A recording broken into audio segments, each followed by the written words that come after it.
हिकु वक़्तु अहिड़ो बि हो जॾहिं सिंधी ड्रामा पंहिंजे उरूज ते हुआ। उन्हनि ड्रामनि उन दौर में एॾी त मशहूरी मांगी जो ड्रामनि जा किरदार माण्हुनि जा आइडियल बणिजी विया। जेतोणीकि उन दौर में जदीद टेक्नोलॉजी न हुई, पर ड्रामनि जा स्क्रिप्ट ऐं अदाकारी बेमिसाल हुई। रसूलुल्लाह जे मूंखे ॾियो ॾी सदा न ॾियो साईं, ऐं बेगुनाह आहियां साईं। हर ड्रामे खे एॾी त महारत सां शूट कयो वेंदो हो जो ॾिसंदड़ उन में पंहिंजी ज़िंदगी जो अक्स महसूस कंदो हो। वात में ज़हरीला तमाक वारा गुटका विझो, हाशमारी होटल ते सॼो ॾींहुं टीवी ते टंगिया पिया आहियो, बाक़ी इम्तिहान जे पास थियण जो सर्टिफिकेट मुफ़्त में खपे, ईअं न? सवाल इहो आहे त उहा ई टेलीविज़न, उहा ई सिंध, उन्ही क़ौम जा माण्हू अॼु बि मौजूदु आहिनि, पर ड्रामनि में उहो मयार छो न रहियो? अरे जिन आहियां, माण्हू आहियां, देव आहियां, राकास आहियां, केरु आहियां? माण्हू बाबा हैं त पोइ माण्हूअ जो पुटु थी न। अरे लीडर जो पुटु कीअं थो थी? अचो त सिंधी ड्रामनि जे उरूज ऐं ज़वाल जो जाइज़ो वठूं त कीअं हिकु बेमिसाल दौर खे ज़वालनि जी ज़ीनत बणायो वियो।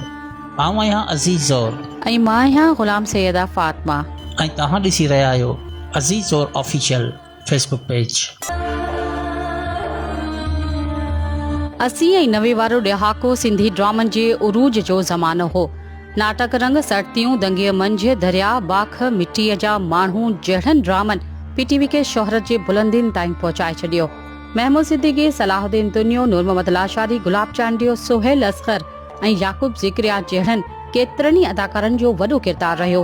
ॾिठो वञे त सिंधी ड्रामो सिंधी अदब ऐं सकाफ़त जो हिकु अहम ऐं सराइतो ज़रियो रहियो आहे।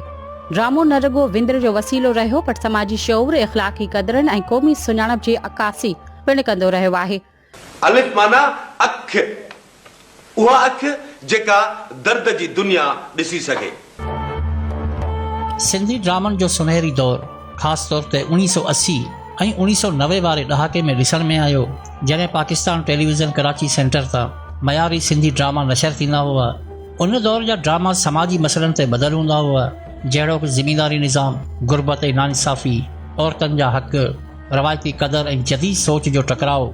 उहे कहाणियूं माण्हुनि जी रोज़मरह जी ज़िंदगी सां ॻंढियल हूंदियूं हुयूं, जंहिं सबबु ॾिसंदड़ पाण खे उन्हनि किरदारनि में ॾिसंदा हुआ।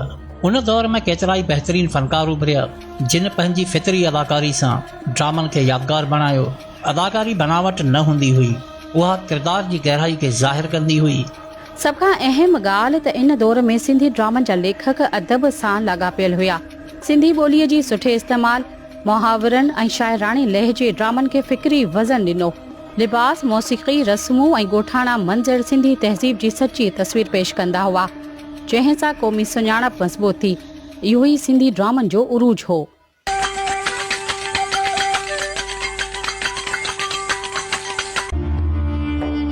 पोइ वक़्तु गुज़रण सां गॾु सिंधी ड्रामनि में आहिस्ते आहिस्ते ज़वाल अचणु लॻो, जेको ख़ासि तौर ते 2000 खां पोइ नुमायां थियो।